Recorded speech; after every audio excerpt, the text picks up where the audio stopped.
Iran के हाथों शिकस्त ईरान को सज़ा देने और उसे घेरने के लिए बनाए गए तमाम अमरीकी प्लान फेल हो गए। अब ट्रंप ने अपने जर्नेल्स और आम फौजियों से कोई गैर रिवायती तरीका इख्तियार करके ईरान को घेरने का प्लान मांग लिया। ये प्लान क्या है और ये आम अमेरिकन फ़ौजी कैसे अमरीकी जर्नेल्स की मदद करेंगे, इस बारे में अज़हर अली ख़ान से बात करते हैं। अज़हर भाई, अब तक जितने प्लान बनाए गए हैं तमाम फेल हो चुके हैं। किसी तरह भी अमेरिका ईरान को घेर नहीं पाया, सज़ा नहीं दे पाया, बल्कि वो कोई हमला करता है तो ईरान उसका मुंह तोड़ जवाब देता है।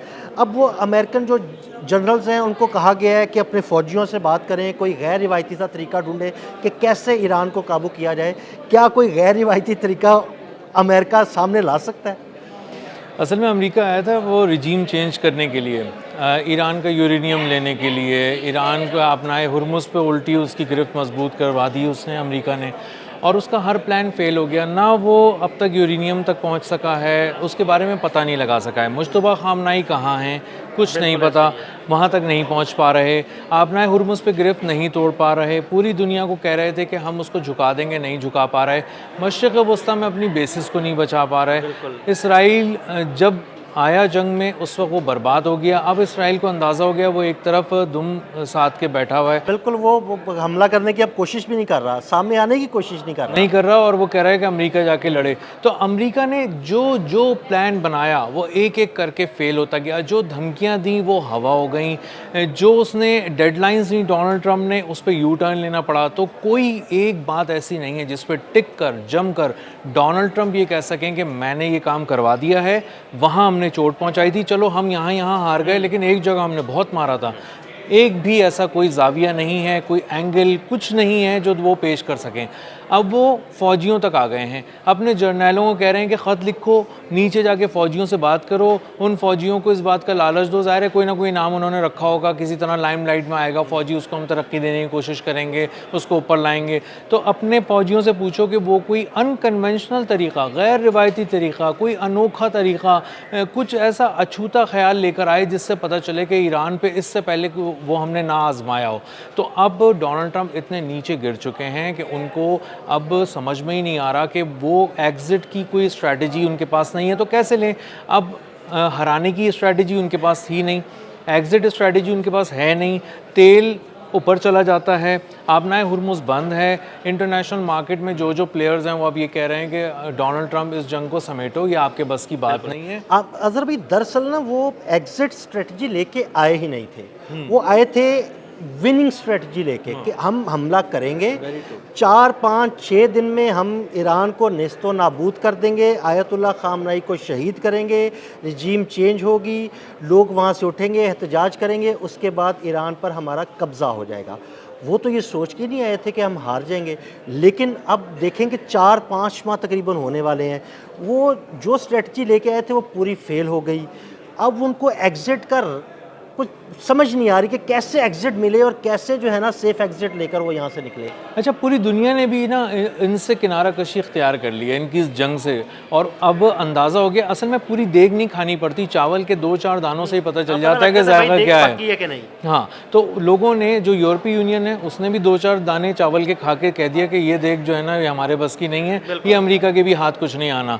और अब जितने बड़े प्लेयर्स हैं दुनिया के वो इस बात को बहुत ही क्लोजली मॉनिटर कर रहे हैं। इस पूरी वॉर को लाइव देखा गया है। अमेरिका बेनकाब हो गया है, अमेरिका की मिलिट्री स्ट्रैटेजीज़ फेल हो गई हैं, और ये फेल होती भी पूरी दुनिया ने अपने 4K वीडियो पे सैटेलाइट की देखी हैं। अब मसला ये है कि डोनाल्ड ट्रंप जो हैं वो अगर यहाँ पर रुकें तो किस आस पे, किस गारंटी पे, क्या वो अफजूदा यूरेनियम हासिल कर लेंगे, क्या वो अपना हुर्मुज़ खुलवा देंगे? वो हर जगह नाकाम होते जा रहे हैं। अभी उन्होंने कोशिश ये की थी कि किसी तरह ना अपना हुर्मुज़ के ज़रिए ना कोई एक छोटी मोटी सी खबर बना लें कि यहाँ हमने उनका ब्लॉकेट तोड़ दिया था, यहाँ से हमने गुजार दिया। वो उसको भी नहीं कर पा रहे। वो बार बार अपनी बहरिया को कह रहे हैं कि कोई ऐसी स्ट्रैटेजी दे दो हम सारी चीज़ों से पलटकर बाहर निकल आएंगे। उनकी बैरियर ने तो हाथ खड़े किए हुए हैं। उनकी बहरिया बुरी तरह नाकाम हो गई है। उनकी बहरिया का मामला ये है कि अभी वो अब्राहम लिंकन जो उनका बहरी बेड़ा है वो गल्फ़ ऑफ ओमान के पास से गुजारते हैं, तो उसकी फुटेज ईरान जारी करता है। वो कहता है हमारी नज़र तुम्हारे बहरी बेड़े पर है, और अगर ये किसी तरह पानियों में इस इधर से उधर आने की इसने कोशिश की तो उड़ा देंगे। तो इसका मतलब ये है कि वो बहुत बेबस हो गए, बहुत लाचार हो गए, बहुत ही बड़े मजलूम नज़र आ रहे हैं। बिल्कुल। अच्छा ठीक है, चले ये सारी चीज़ें तो सामने आ गई, लेकिन अब वो जो अपने फ़ौजियों से कह रहे हैं कोई गैर रिवायती तरीका निकालें, क्या कोई ऐसा तरीका मुमकिन है? अब तक जितने तरीके अमेरिका ने इस्तेमाल किए, मुख्तलिफ़ जज़ायर पर कब्ज़े किए, उसके बाद उन्होंने बात की हमारे फ़ौजी उतार देंगे, लेकिन वो भी नहीं कर सके। फिर एक उन्होंने ये रिस्क लिया कि अपने फ़ौजी उतारने की कोशिश की, अपने तैयारे तबाह करवा लिए, या अपने तैयारे 2 तैयारे उन्होंने ख़ुद तबाह कर दिए कि ईरान के हाथ उनके राज ना लग जाएँ। तो कोई गैर रिवायती तरीका आपको नज़र आ रहा है कि ऐसा कोई तरीका हो सकता है? देखिए, ईरान के अंदर भी कोई नज़र नहीं आ रहा बज़ाहिर, मशरिक़ वस्ता की साइड से देखें उस एंगल से तो भी नज़र नहीं आ रहा, आबनाए हुर्मुज़ की तरफ से देखें तो भी नज़र नहीं आ रहा, और वो जो पीछे बैठा हुआ है इसराइल उसकी तरफ से भी देखें तो और कुछ नज़र नहीं एक आ उन्होंने और मिस एडवेंचर करने की कोशिश की, यूक्रेन को कहा, यूक्रेन ने उनके एक शिप पर हमला किया, लेकिन उसके बाद जब ईरान ने उसे धमकी दी तो यूक्रेन भी दुबक के बैठ गया। तो यानी उस तरफ भी वो जो है ना उनका चीज़ें कारगर या मामलात कारगर साबित नहीं हुए। बिल्कुल ऐसा ही है, और इसीलिए अब ईरान जो है ना वो हर तरफ से पहले ही ये बात कर रहा है कि आप ये तय नहीं करेंगे कि सीज़ फायर कब होगा, आपका जब दिल चाहता है आप सीज़ फायर कर लेते हैं, जब दिल चाहता है हमला कर देते हैं, और इसीलिए ईरान बढ़ चढ़कर हमले कर रहा है। जहाँ उसको महसूस होता है कि उसको मारना है वहाँ मारता है, इस बात का ख्याल नहीं करता कि इन दिनों अमेरिका हमले कर रहा है या नहीं। तो अमेरिकी फ़ौजी जिस एंगल से सोच सकते हैं वो एंगल या तो फ़िज़ाइया का होगा, या बहरिया का होगा, या बर्री फ़ौज का होगा। आप ज़मीन पे उतार नहीं पा रहे, ये पूरी चीज़ माइनस कर दी तो गई ये है माइनस हो गई, फिर रहेगी बहरिया और फ़िज़ाइया। जी। बहरिया का मामला ये है कि बहरिया 500 किलोमीटर के रेडियस में आबनाए हुर्मुज़ के करीब फटक भी नहीं रही, जो ईरान ने कहा है, जिस रेडियस में उन्होंने कहा है। बहीरे अरब में अगर उनकी बहरिया खड़ी होती है तो वहाँ से जो उसके पेट्रोलिंग है वो गल्फ़ ऑफ ओमान के कुछ हिस्सों तक ही है, उससे बिल्कुल उससे आपने आगे नहीं हरमज़ के आते। करीब नहीं आ सकते वो। नहीं आते। अच्छा, उन्होंने एक कोशिश ये की कि एरियल कवर देने के कुछ जहाज़ों को गुजारने की कोशिश करें और इस बात को इस्टेब्लिश करें कि अपना हुर्मुज़ पे हमने तुम्हारा ज़ोर तोड़ दिया है और हमारी ग्रिप मजबूत हो गई। उसमें वो नाकाम रहे हैं। एरियल कवर का फेलियर बहुत बड़ा फेलियर है।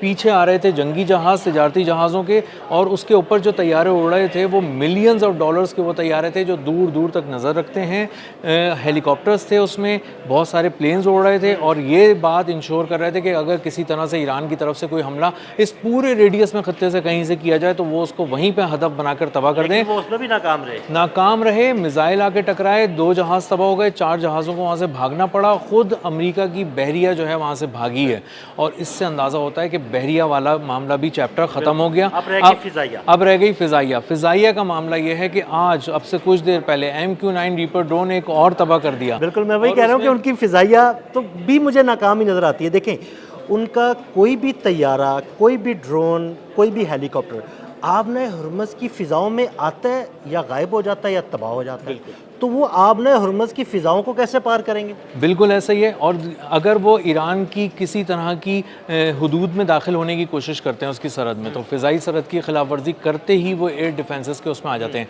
अच्छा, जो थोड़ी बहुत कमी कहीं रह गई थी कि इनके तैयारों को कैसे निशाना बनाया जाए, उसके लिए एयर डिफेंसेस से बहुत काम किया ईरान ने, और नए एयर डिफेंसेस को इंटीग्रेट कर लिया है। और आज जो MQ-9 रीपर ड्रोन हमेशा की तरह तबाह किया है, लेकिन उसमें ख़ास बात यह है कि वो नए जो एयर डिफेंस सिस्टम है उससे निशाना बनाया है जी। और उससे निशाना बनाने का मकसद ये था कि उसको अमेरिका को ये पैगाम दिया जाए कि देखो, तुम जब कोई एक एपिसोड लेकर आओगे ना यहाँ जंग की, हम तुम्हें नए हथियारों से मारेंगे। तुम कॉन्फिडेंट नहीं रहोगे, तुम ये नहीं कह सकते कि मैं ईरान के बैलिस्टिक मिसाइल प्रोग्राम को समझ गया हूँ।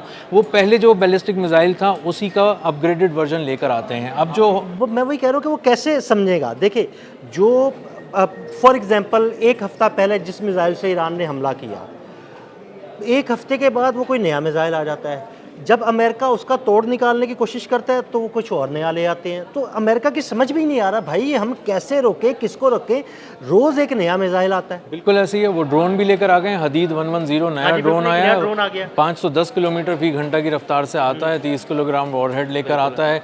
6000 मीटर तक ऊंचा उड़ सकता है, तो इसका मतलब है कि वो जब निशाना लगा रहा है तो वो हर तरफ तबाही फैला रहा है। अब अगर हम दोबारा इन फ़ौजियों की तरफ आते हैं, जिन फ़ौजियों से ये पूछा जा रहा है कि तुम कोई अनोखा आइडिया दो, अछूता आइडिया दो, उनके मोराल का आलम ये है कि वो रिज़ाइन कर रहे हैं आर्मी से अमरीकी, वो उसकी एप्लीकेशंस दे रहे हैं, बल्कि वो मशरिक़ वस्ता में तो अपनी जानें बचाकर अवाम में घुस रहे हैं, अवाम में छुप रहे हैं, अवाम में छुप रहे हैं और अपने प्यारों को लिखते हैं कि हमें आज खाने में अच्छी चीज़ें नहीं मिली क्योंकि बेसिस पे अब बेसिक मेन्यू दिया जा रहा है। जो फ़ौज कहीं, अब ईरान की फ़ौज का मामला ये है कि वो ये सोच रहे हैं कि हमें आज शहीद होना है या कल शहीद होना है, हम नहीं छोड़ेंगे, हम किसी को आने नहीं देंगे। और उनके सामने कौन सी फ़ौज खड़ी है जो कह रही है कि खाने में ये चीज़ नहीं मिल रही, वो चीज़ नहीं मिल खाने रही, के लिए तरस रहे हैं या अपनी जानें बचा रहे हैं। और दूसरी तरफ वो लोग हैं जो शहीद होने के लिए खड़े हुए हैं कि भाई हाँ हम तैयार हैं। बिल्कुल, उनकी ज़िंदगी इसी में है कि उनको शहादत मिल जाए। तो वो एक तरफ मोराल का आलम ये है और एक तरफ ये है कि वो खाने के लिए रो रहे हैं, एप्लीकेशंस लिख रहे हैं, वो कह रहे हैं हमारी डिप्लॉयमेंट बहुत ज़्यादा हो गई है, अब इसको थोड़ा कम किया जाए, किसी और मतलब एक शिफ्ट को लेकर आया जाए, हमें थोड़ा रिलीफ दिया जाए।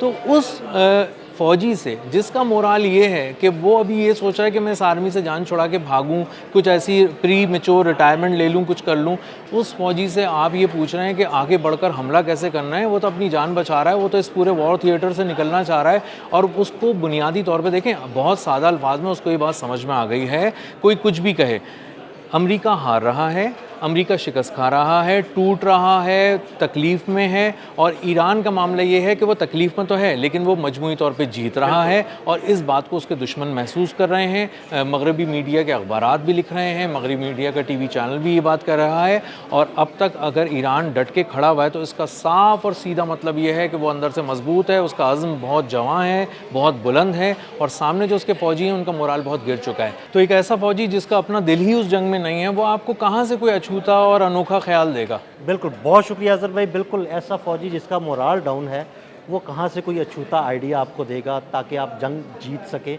ऐसा मुमकिन ही नहीं। अदील अहमद और अज़हर अली ख़ान को इजाज़त दीजिएगा। अल्लाह हाफ़िज़।